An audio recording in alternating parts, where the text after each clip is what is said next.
भगवान श्री कृष्ण के साथ राधा रानी की पूजा होती है, परंतु श्री कृष्ण की 16,108 रानियों का पूजा नहीं होती है।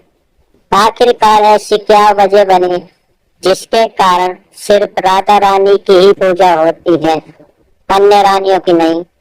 वैसे तो राधा रानी एक महारानी भी है और भगवान श्री कृष्ण की अर्धांगिनी भी है। कहा जाता है कि इनका विवाह ब्रह्मा जी ने नारद जी की उपस्थिति में करवाया था, इसलिए भी राधा रानी भगवान श्री कृष्ण की रानी भी है।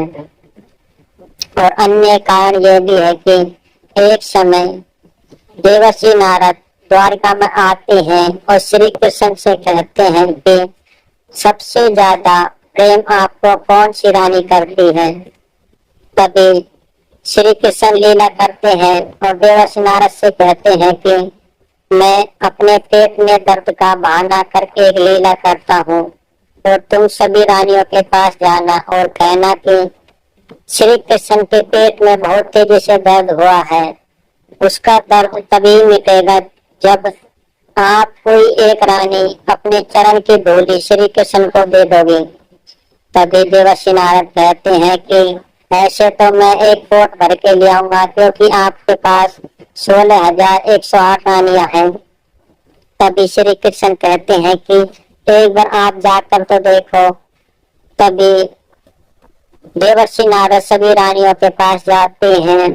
पहले रुक्मणी के पास जाते हैं। रुक्मणी तब यह सुनती है कि उनका पेट का दर्द आपकी चरण धूलि से सही होगा, तो वह बहुत ही अचंभे में पड़ जाती है और कहती है कि वे मेरे स्वामी और प्राणनाथ हैं, मैं उनको अपने पैरों की धूली नहीं दे सकती। ऐसा ऐसा कहते कहते देवर्षि नारद सभी 16,108 रानियों के पास जाते हैं, परंतु कोई भी रानी श्री कृष्ण को अपनी चरण की धूली नहीं देती है। तभी देवर्षि नारद श्री कृष्ण के पास आते हैं और कहते हैं कि हे भगवान, अब मैं किसके पास जाऊं? तभी श्री कृष्ण कहते हैं कि आप वृंदावन में राधा किशोरी राधा के पास जाइए, वो आपको अवश्य चरण धूली देगी। जैसे ही देवर्षि नारद राधा जी के पास आते हैं तो वह देखते हैं कि राधा श्री कृष्ण का नाम स्मरण करते हुए उनके वियोग में हमेशा विचलित होती रहती है और बहुत दुखी रहती है। तब जब देवर्षि नारद राधा रानी के पास जाते हैं और कहते हैं कि श्री कृष्ण के पेट में भयानक पीड़ा हुई है, जब यह खबर राधा रानी को लगती है तो वह बहुत तेजी से विचलित होने लगती है और कहती है कि हे देवर्षि नारद, मुझे वो उपाय बताइए जिससे मैं अपने प्रेमी नाथ के पेट की पीड़ा को हर सकूं। तभी देवर्षि नारद कहते हैं कि उनकी पीड़ा तभी ठीक होगी जब आप अपने पैरों की धूली श्री कृष्ण के मुंह में डाल दोगे। तभी राधा रानी कहते हैं कि वैसे तो मुझे अपने चरणों की धूली नहीं देनी चाहिए, परंतु यदि मेरे प्रेमी और मेरे नाथ यदि मेरे पैरों की धूली से ठीक होते हैं तो मैं अवश्य दूंगी, चाहे मुझे इसके लिए नरक ही क्यों ना जाना पड़े।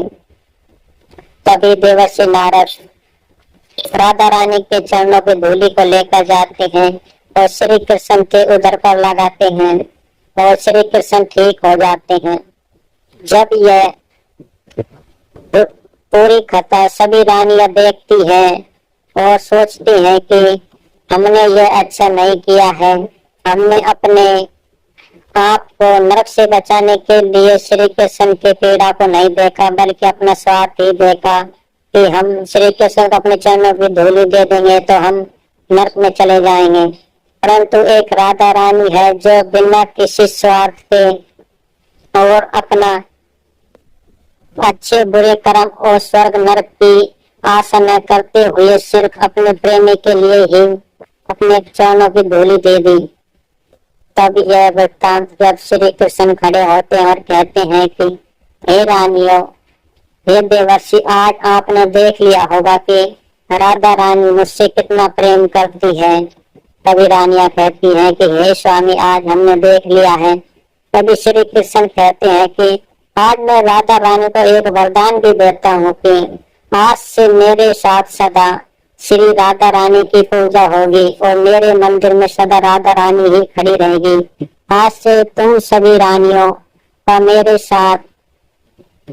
साथ पूजा नहीं होगी, मैं ही मेरे साथ खड़ी होगी। ऐसा वरदान देकर ही जब राधा रानी को मिलता है, तभी से श्री कृष्ण और राधा रानी एक साथ रहने लगे। और कहा जाता है कि उसी समय से राधा कृष्ण मंदिर में स्थापित होने लगे और दोनों की एक साथ पूजा होने लगी। यही वह वजह थी जिसके कारण राधा कृष्ण की पूजा एक साथ होती है, उनकी रानियों की नहीं। यदि आप इससे सहमत हैं तो कमेंट में जय श्री